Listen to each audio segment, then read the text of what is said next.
Hey everybody, welcome back. Today we're going to be making my favorite comfort food, macaroni and cheese. This version is a stovetop mac that is creamy and cheesy, comes together relatively quickly. I'm also going to show you my secret for getting a smooth and creamy cheese sauce that doesn't turn gritty or grainy or lumpy. So let's jump in. I'm going to start by making a roux, which is just fat and flour cooked together. It's the basis for a lot of sauces, especially cream-based sauces. In this case, I'm starting with a chunk of unsalted butter. I'll let that melt, and then add in a couple of big spoonfuls of flour. Now, using a wooden spoon, you want to let the flour cook in the fat for a few minutes. And the longer you let it cook, the darker it will become. For this recipe, we don't really want it too dark. We kind of want a blonde or a very light brown roux. So we'll want to make sure that we keep stirring this, scraping it out from the edges of the pan so it doesn't scorch and burn. All right, this roux is looking sufficiently cooked, so it's time to add the milk. I've always heard that the rule is you add cold liquid to hot roux, and that helps it to keep from getting lumpy, so that's what I'm going to do here. I'm using fridge cold milk. I like to add just a little bit at the start and whisk that in. Then you add a little bit more, whisk that in. Once you've done that 2 or 3 times, you can add a little bit more at a time, whisking as you go. And in total, I'm probably adding a good 2 cups, maybe a little bit more. Okay, now it's time to season up this basic cream sauce.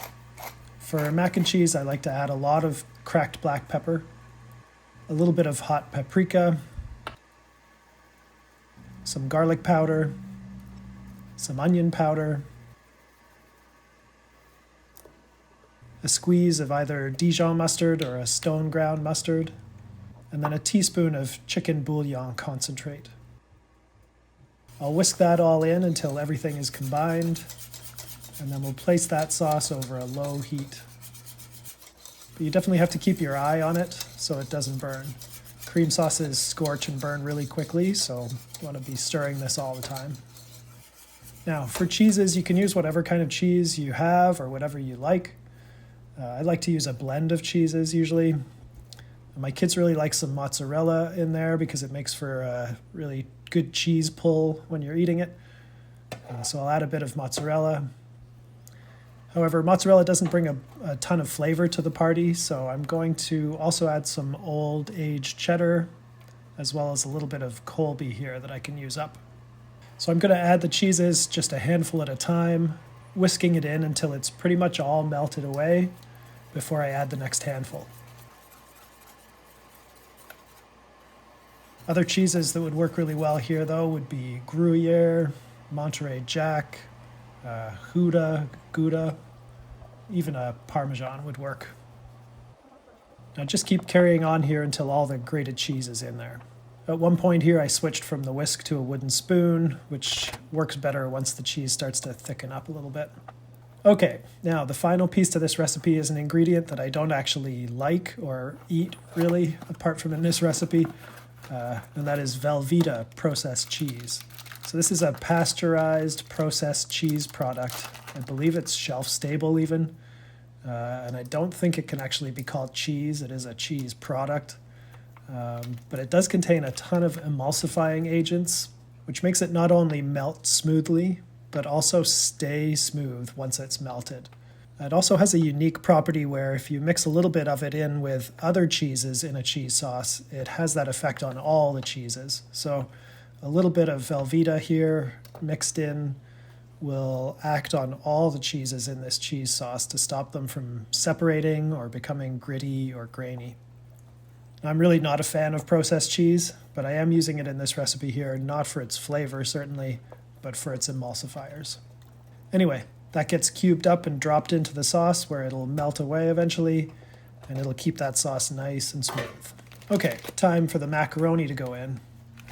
I'm using about 500 grams of pasta here, roughly a pound.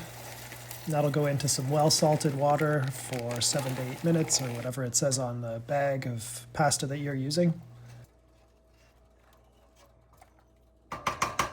All right, now the Velveeta is mostly all melted in there.